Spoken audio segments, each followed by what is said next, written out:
Amerika Birləşmiş Ştatlarıda aparılmış çox böyük bir elmi araşdırma nəticəsində maraqlı və vacib bir fakt aşkarlanıb.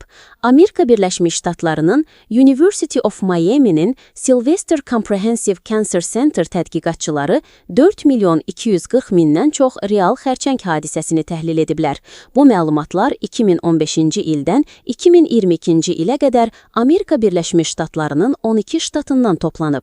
Nəticələr Cancer Research Communications adlı elmi jurnalda dərc olunub. Əsas nəticələr belədir. Amerika Birləşmiş Ştatlarıda heç vaxt evlənməmiş kişilərdə xərçəng riski evli və ya əvvəllər evli olan kişilərlə müqayisədə təxminən 68% daha yüksəkdir. Heç vaxt evlənməmiş qadınlarda isə bu risk evli və ya əvvəllər evli olan qadınlara nisbətən təxminən 85% daha yüksəkdir.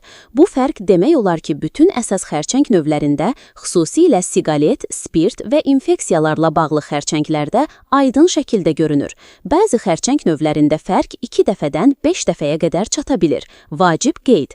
Bu araşdırma evliliyin birbaşa xərçəngdən qoruduğunu sübut etmir. Sadəcə olaraq Amerika Birləşmiş Ştatlarıda evlilik statusu ilə xərçəng riski arasında çox güclü əlaqə olduğunu göstərir. Tədqiqatçılar bunu aşağıdakı amillərlə izah edirlər.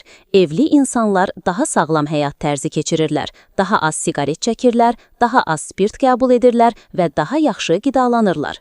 Onlar müntəzəm olaraq həkimə müraciət edir və skrininq müayinələrindən keçirlər.